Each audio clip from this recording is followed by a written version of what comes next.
di waktu petang di Gelang Serai. Salam semua, kita jumpa lagi kawan-kawan.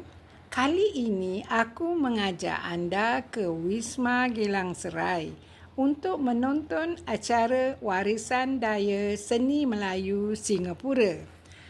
Aktiviti ini diadakan pada 25 April 2026 dari jam 10 pagi hingga 5 petang.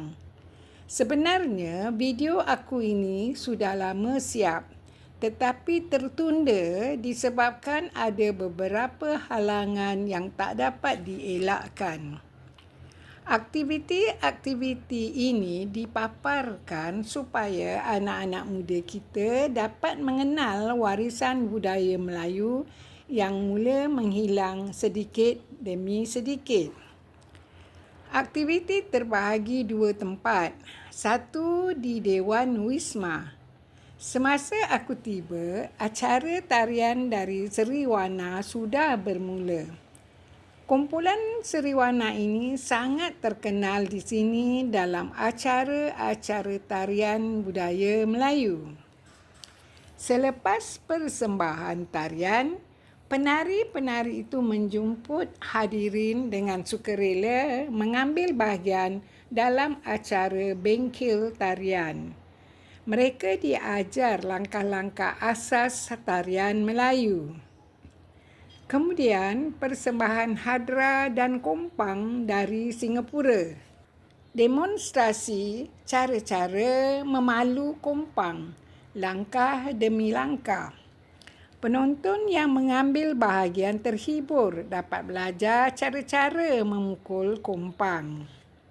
Dari situ, aku terus ke bahagian Anjung Wisma untuk melihat aktiviti di situ.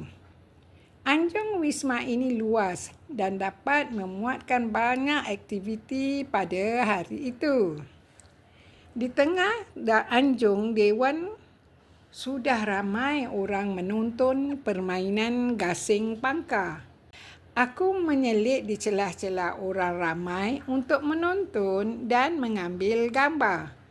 Gambar yang aku ambil posisinya kurang baik, ditambah pula aku bukan jurugambar profesional.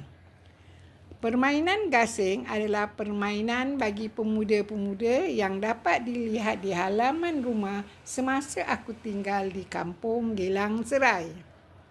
Di sebelah tepi Anjung ada banyak gerai-gerai kecil menjual kuih muih Melayu oleh Persatuan Jamiah Singapura. Ada gerai menganjurkan aktiviti melukis dan mewarna gambar layang-layang wow untuk kanak-kanak.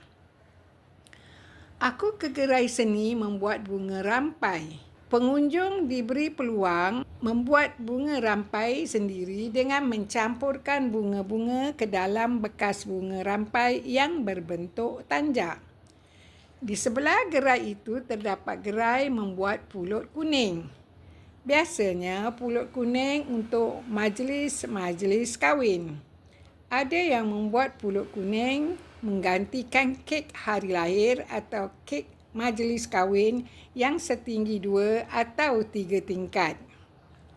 Sederetnya ada meja-meja yang disediakan untuk permainan congkak dan batu seremban. Aku cuba juga bermain batu seremban. Maklumlah, dah lama meninggalkan permainan tradisional ini. Tidak ketinggalan pemuda-pemuda asyik bermain capti. Kalau di kampung-kampung, permainan ini selalu dimainkan di halaman di waktu petang. Aku ke gerai layang-layang wow. Di gerai ini ada pengenalan asas bangunan wow. Baru ku tahu, rupa-rupanya ada bermacam-macam nama wow. Cukup menarik sekali. Tidak ketinggalan juga gerai senjata tradisional Melayu. Ada petugas yang memberi penerangan mengenai pengenalan asas keris Melayu. Di bahagian Anjung Wisma sinilah yang paling ramai penonton. Tempat permainan gasing beralih ke bahagian tepi dan tempat ini pula digantikan dengan tempat pertunjukan pencak. Acara dimulakan dengan pertunjukan pencak dari Singapura, diikuti dengan persembahan pencak dari Indonesia, Kasundan Penglipur Galih dan Cekak Harimau Malaysia. Guest star pada hari itu ialah Dato' Adi Putra. Beliau datang dengan ditemani isterinya. Beliau berpakaian serba hitam seperti seorang pahlawan Melayu. Tetamu kehormat pada hari itu pula ialah mantan Presiden Singapura Puan Halimah Yaakob. Persembahan pencak silat dari ketiga-tiga negara mendapat sambutan meriah dengan aksi hebat dan tangkas oleh pesilat-pesilat itu.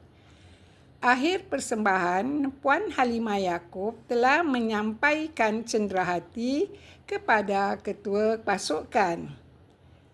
Tetamu aktris popular Dato' Adi Putra juga hadir turut menerima penghargaan dari mantan Presiden. Acara penutup, pesilat-pesilat dari Malaysia dan Indonesia yang beraksi di Dewan Anjung beralih ke pentas Dewan Wisma membuat persembahan mereka. Pada pendapat aku, acara seperti ini menarik diadakan supaya anak-anak muda kita tidak melupakan warisan budaya Melayu. Hingga jumpa lagi di lain kali. Bye-bye. Indah cahaya bulan purnama. Deseran ombak terdengar sayu. Adat budaya diwarisi mekar. Sejarah bangsa anak Melayu.